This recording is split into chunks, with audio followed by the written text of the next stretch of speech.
Hello and a warm welcome to the Federal. I'm Neelu Vyas. The state of Assam is grabbing the headlines for its continued crackdown on child marriage for the last 5 days. And this after a cabinet decision was made on January 23rd to book the offenders who married young girls of the age below 14 and around 16 years. And after that, what has happened is that the offenders have been booked under POCSO, offenders have been booked under the Child Marriage Act, and many marriages have been declared illegal. And this situation has snowballed into a huge social crisis. Now, the question everybody is asking is that what was the motive behind this crackdown? Was this not a very haphazardly executed act?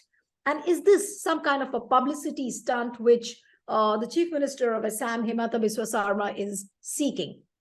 All these answers we'll try and find out. And I'm joined by Miguel, who's a renowned child rights activist from Assam. And he works for an NGO called Utsaah. Thank you so much, Miguel, for joining on the Federal. My first question to you, Miguel, is that what do you think is the motive behind this kind of a crackdown? Well, Neelu, thank you so much for having me on your show. Steve, I have been privy to most of the conversations by the police department because we have an ongoing partnership for the last so many years. It was at the cabinet level, at the chief minister's office, there was this conversation around the rising number of teenage pregnancies. And then, seeing its connection, its intersectionality with the issue of child marriage. So I think there was this very honest concern on the part of the chief minister that enough is enough. What are we doing about it? And thereby he had instructed the police to take immediate action, because one of the reasons why child marriage was never addressed was, if you have this conversation around Assam with all the activists who have actually been working on child marriage, you will see that the problem with police response. So whenever there was an FIR that was lodged in a genuine case of child marriage, including that of mine, many of mine years back, there was no response, and the children could never get justice nor any kind of social welfare support, even when the cases were reported to the police.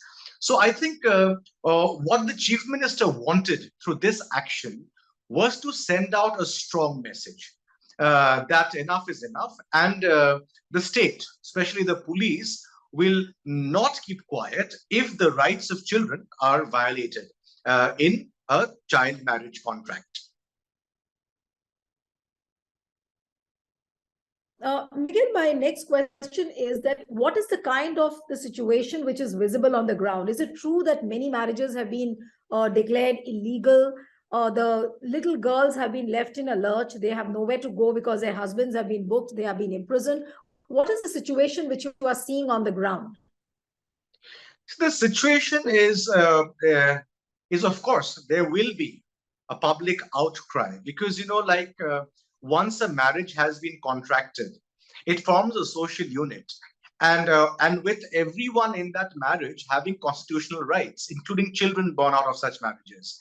Now, when there is law enforcement action and there is a breakdown of the social unit, there will be anxiety, there will be unrest. See, even if you ask activists like us or many who have been working on ground in Lower Assam and in Upper Assam, they will tell you that, even when we are trying to resist a single child marriage, there is huge resistance from the community, right? So here you're talking about thousands of them. And many that have actually formed into social units, having regular lives, having constitutional rights entitled to people in a regular marriage, including many of them having children. So suddenly, when there is this entire breakdown, there will be repercussions. And I think this was inevitable. In fact, the Director General of Police had a meeting with civil societies right before this entire police action had panned out, was rolled out, wherein unanimously the agencies said that for years police did not respond. We want action from the police, but we were not anticipating this bigger number. So obviously what happens is you will see this unrest. Or probably what happens is it could have been planned and executed in a better way. Uh, but uh, but since I think it came from a place of deep concern, and the reaction to it from the chief minister was immediate, because the concern, if you look at if you are privy to any of the conversations or any of the statements that the chief minister had made, it clearly outlines that he was concerned about the state of children across Assam, especially if you look at the data of teenage pregnancy. This is massive. So he said that enough is enough. We need to do something. The repercussions were inevitable. I just hope that now, now the time starts when we start to have conversations around how it can be prevented, how police role can be made effective. In fact, the Director General of Police has asked me to make a complete SOP on how the police and different stakeholders would actually respond to future cases, and the rights of children who are affected now. That is again a very important uh, uh, perspective that the state government has to talk about, has to Right. plan. So these are very important aspects now in the Yeah. days to come. Miguel, what I don't understand is that when the cabinet decision was being taken, shouldn't the government have rolled out some kind of an awareness program, should have told the people that, look, this is what we are planning to do. Some kind of an awareness campaign was needed, but that was totally absent. And all of a sudden, they start clamping down on people with such a huge crackdown. Morally and ethically, is it right that you book the people, you put them inside the jail, their families are left in lurch, the women or the young girls, they do not know where to go now? See, if you talk about the moral angle, I think it could have been, like I said, could have been planned in a better way, for sure. But when you talk about law enforcement, see, most of the conversations with the police will look at it from the law enforcement angle. There were these pending FIRs, and one should remember that though marriages after being contracted are valid, but it does not take away the accountability of ones who had solemnized. If an adult had married a young child, people who have attended these marriages, you can't escape the legal provision, right? The law. Of course, there's a limitation. Cases beyond 3 years cannot be taken cognizance by a court of law under Section 468 of the CRPC. So therefore, the police action is clear. What we have not done, we are doing it right now. As far as the social welfare aspect is concerned, which is now the big question, right? I personally would have expected the Department of Women and Child Development to come out publicly, to talk about their plans, or probably they should have been more involved in the conversation, before panning out such a huge operation. But what I have seen currently, the sense of accountability has come in for sure. Why are civil society organizations, especially the ones working on child protection, all supporting this campaign? Because for years we saw no one responded to us, and now someone is responding to us. The concerns that we have been raising for years have now gotten the focus it deserved, right? So they are Miguel, quiet. what about the people? What about those people who are saying that this crackdown is politically motivated? It is targeting the minorities. This campaign is trying to spread fear and some kind of a psychosis within the society of Assam. What would you say to this kind of a narrative which is being built? No, see, now the issue has been politicized. When it started, it was not a political issue at all. Now it has been politicized. You ask the activists working in Lower Assam. One of my friends, Rafikul, he has been working for years. Actually, he's one of the guys who have worked massively on field. And many a times he had to call us up for intervention, for support at the police level. He is very happy that action has finally been taken, especially, on the facilitators, who have been perpetuating this illegality for years. So the entire politics around it, see, I am not a politician, so I wouldn't be competent to talk about the politics around the issue. But from where it began, the starting point was not motivated by some personal agenda of the chief minister. If there were, we would have been the first ones to shout and scream and to take a stand against it. But we see that this is a problem that has been plaguing Assam for a long time. It was never taken seriously. Now, just because the chief minister had said that please, address this law enforcement issue, the police is acting up in a big way. The way it could have been done would have definitely been better if it was more well planned and more thought out, with the Department of Social Justice or the Department of Women and Child being a party to that, entire mission or campaign. That unfortunately didn't happen, but nonetheless, I hope that this is the opportunity for us to reflect upon the issue. Now it's out there, it's in the fore. Everyone is talking about child marriage, right, in the state of Assam, not only in Assam, across India. And now, in future cases, how to respond on time, how to prevent child marriages. I think the Women and Child Development Department has a lot to do in the days to come. But leaders like Asaduddin Owaisi, they have been saying that this crackdown was not required. What you should have done was to increase the literacy level. But instead of focusing on the literacy level, enhancing the literacy level, the madrasas have been closed down. And people are not focusing too much on that. So how would you really respond to this? See, politicians make a lot of, political commentaries. I do not come from that space at all. So one, if you look at, yes, for sure, that education plays a big role in reducing, incidences of child marriage. So does economics of in the communities, right? The socio-economic, issues are big, kind of play a big role in child marriages. Apart from that, for example, romantic relationships. No one is talking about romantic relationships. If you see, most of these marriages are out of romantic relationships because romantic relationships are not accepted within communities. I have asked children who were going to school, doing well, and suddenly they run off to get married because when they get into a romantic relationship, the community does not accept it. And if out of the romantic relationship, if the community fears that if there is a wedlock, it will bring shame into the family and the community. So children are forced to get married. So these are again very social questions, So what happens is in future cases, what we are thinking is what has happened. Even the government, what it did was it thought about the cases that were not responded to for years. So let's use law enforcement to solve the issue and hold people accountable to the law, which has worked, by the way, which has worked to a certain extent. But again, in the future, knee-jerk reactions will not work. No, but wasn't this a knee-jerk reaction? Of course, the law enforcement agencies, they have done their bit, but this has also led to a crisis. And why there's a complete absence of a humane approach towards the things, and that is why the entire crackdown is being criticized so much.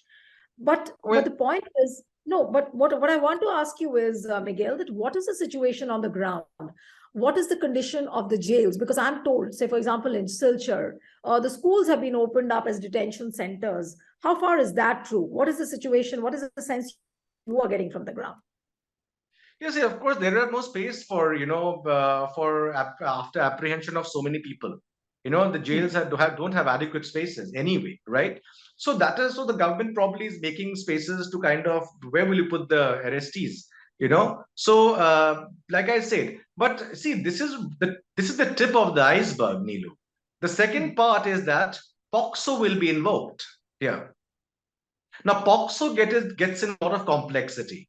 We know that the exception number 2 to section 375 of the CRPC was amended through a Supreme Court judgment in 2018, wherein sexual intercourse with a wife who's below 18 can be considered as rape. Right. Okay. While we talk about Prohibition of Child Marriage Act, 2 years punishment, 3 years, beyond 3 years, court cannot take cognizance. You will get a bail from the court. You will go away. But what about POCSO? Because the law clearly says, POCSO clearly says, if you have sex with someone who is below the age of 18 years, you cannot escape the law. Now, what you're seeing this is the first part of it. The next part will roll out when POCSO sections will be invoked. So when No, but investigations... Isn't that more scary? Isn't that scarier than what the situation is? But What that's if how these girls the law is, until and unless there is an intervention from the court to resolve this issue and say that, okay, forget about old cases, do not criminalize people right now, are already married? Yeah, until and unless the court intervenes and says that, okay, or do not book everyone under the POCSO Act, Are you aware of any of the petitions being filed? Are the people approaching the court on this crackdown? Not yet, but I know of a lot of groups who are currently are planning to file petitions, reach out to the Juvenile Justice Committee of the Guwahati High Court. But like I said, until and unless the court resolves this matter, it says that, don't criminalize. The police has no option, because if you ask the police today, if you question the chief minister, for example, okay, you have taken such an action, how do you justify it? He will show you FIRs. And he is not wrong. FIRs are fine. FIRs are fine. But what about rehabilitating the girls who have been left in a lurch? What I was told was that, they will be sent to the Anganwadi centers. They will be paid about 1,500 rupees a month. But is that enough for those families to suffice whose husbands are in the prison? Not at all. Because do not know where to go. Not at all. It is not enough. That's what I said. I am still yet to find out what is the WCD's, the Women and Child Development Department's role. What are their plans? Are they even having a plan? Because I am seeing the Assam Chief Minister speaking. I have heard the police speaking umpteen number of times, but I have not heard social welfare or the Women and Child Development Department gave a single statement of what are their plans. Giving schemes is not enough, to address this massive, unrest or massive anxiety. No, but Miguel, isn't that like putting the cart before the horse? I mean, the chief minister ideally should have spoken to the WCDs, what their matrix was, what is the kind of space they have to accommodate these things, because he's going around and saying, I'm talking about Himanta Biswa Sarma. He says that he's going to continue this crackdown till 2026, like the next assembly elections.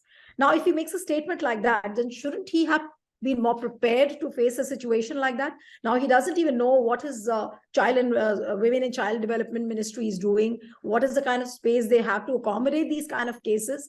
Only by showcasing the FIR, is that going to be enough? Yes, through that, this government will justify its intervention. That is what I'm saying. Right. You have to see, when you talk about the police, it is the point of the law. The questions and conversations will be around the point of the law, right?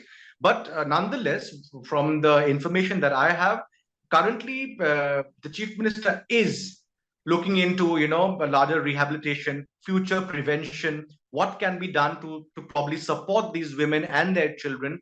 That currently is a discussion that is going on in the secretariat, in the cabinet committee. However, when you talk about the problem that is prevalent now, there has to be outreach.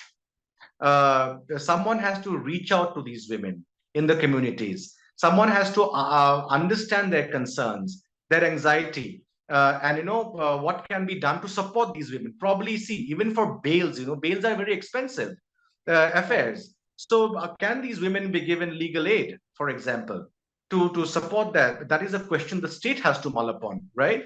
Our responsibility is to inform this to the state, which we are doing from time to time. I have been sending feedback to the Honorable Chief Minister from time to time on what are the steps that can be taken, to kind of support these women who, of course, it is but natural. But the problem is, Neelu, what I'm more worried about is the POCSO angle. Now, see, like I said, that will wreak havoc, because POCSO is a crime, especially if you're talking about a husband having sexual intercourse with a wife. It comes under Section 6, that is aggravated penetrative sexual assault, which has imprisonment for life. It's also punishable with death.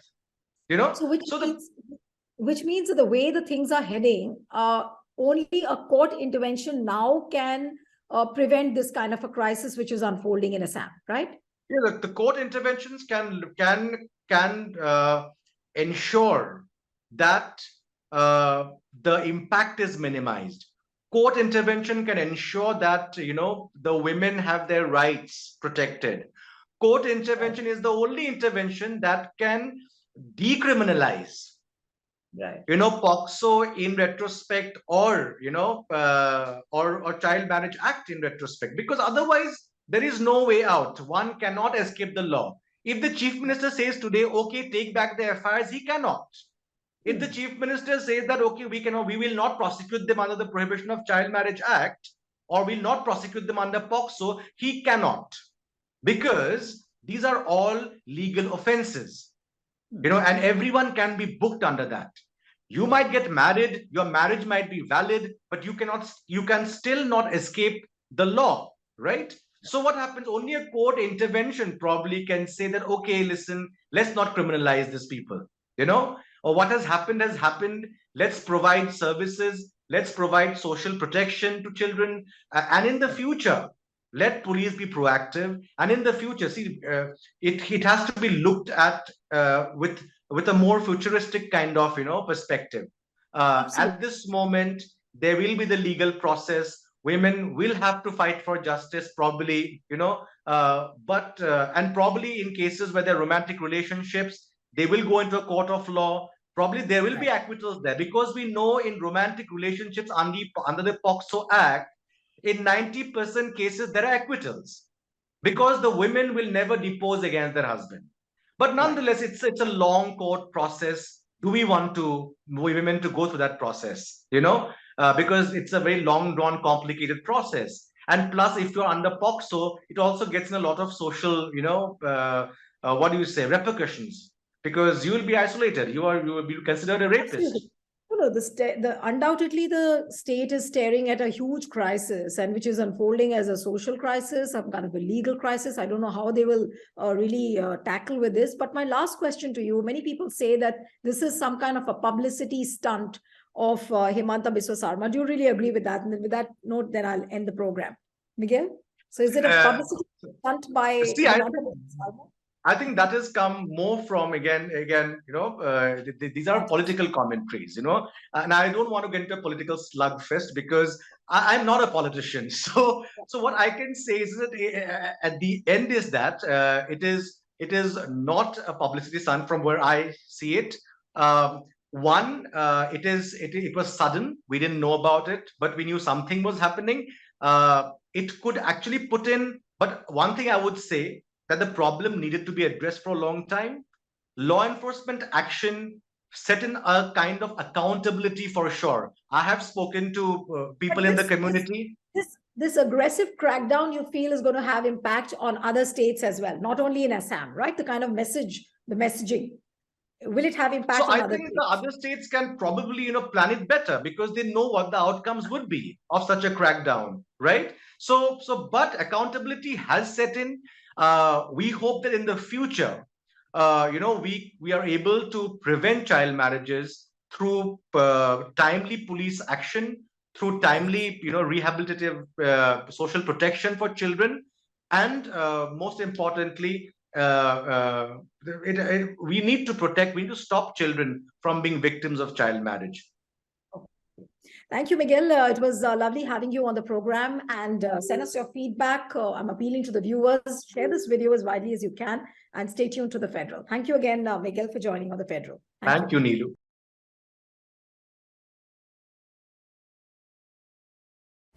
Subscribe to The Federal's YouTube page for more interesting updates.